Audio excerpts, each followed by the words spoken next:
6 साल हो गए मुझे इस घर में, लेकिन मुझसे तो माँ जी ने कभी इतने प्यार और लाड से बात नहीं की। और इसे देखो, इसने आते ही माँ जी की कमजोर नस को दबाकर अपनी तरफ कर लिया। जेठानी श्रेया को न जाने क्यों देवर की नई पत्नी गुंजन सुहा नहीं रही थी।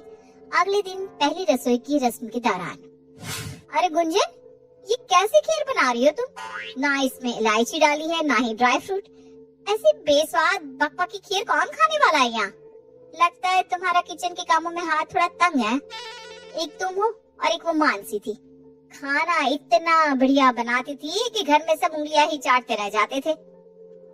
किस मानसी की बात कर रही हैं भाभी आप? अरे माँ जी ने बताया नहीं क्या तुम्हें? मानसी, दीपक भैया की पहली पत्नी। जेठानी के मुंह से पति की पहली पत्नी की तारीफ सुनकर गुंजन को अच्छा नहीं लगा था। ऐसी बात नहीं है भाभी कि मुझे खाना बनाना नहीं आता, बस मुझे ऑफिस जाना होता है ना, तो ज्यादा समय नहीं मिल पाता, इसलिए मैं काम थोड़ा झटपट निपटाती हूँ। तुम्हें शायद पता नहीं, इस घर की बहुएं घर से बाहर निकलकर नौकरी नहीं करती, तो अब ये बाहर जाकर काम करने का ख्वाब तो तुम छोड़ ही दो तो अच्छा है। क्यों भाभी, बहू बाहर निकलकर काम क्यों नहीं कर सकती? और शादी के समय तो माँ जी ने ऐसा कुछ नहीं कहा कि मुझे शादी के बाद नौकरी छोड़नी होगी। हे राम, हाथ भर की जुबान चलती है तुम्हारी तो, हर बात का जवाब है तुम्हारे पास। तुम कोई पहली बहू नहीं आई हो इस घर में, तुमसे पहले भी 2 बहू आ चुकी हैं। और इतना लिहाज तो मानसी के अंदर भी था कि उसने कभी तुम्हारी तरह हाथ भर की जुबान नहीं चलाई।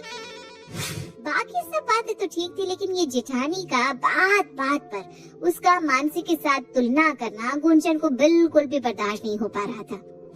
देखिए भाभी, अब मानसी नहीं, मैं इस घर की बहू हूँ। बेहतर होगा कि आप मानसी की बातें मेरे सामने ना करें।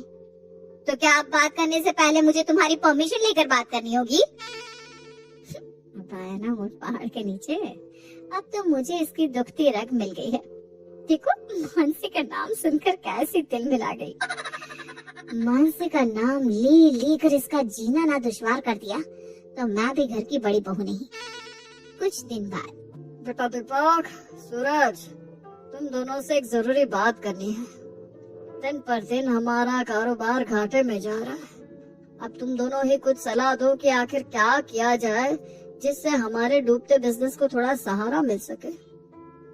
बाबूजी, मैंने मार्केटिंग में ही MBA किया हुआ है। आप कहे तो बिजनेस की मार्केटिंग का काम मैं संभालूं। देखिए, हमारा राजस्थानी साड़ियाँ बनाने का काम है। क्वालिटी तो हम बढ़िया ही बना रहे हैं, लेकिन उसके बाद भी अगर हमारी सेल्स कम हो रही है तो इसका मतलब है कहीं ना कहीं मार्केटिंग की कमी है, तभी हमें घाटा उठाना पड़ रहा है।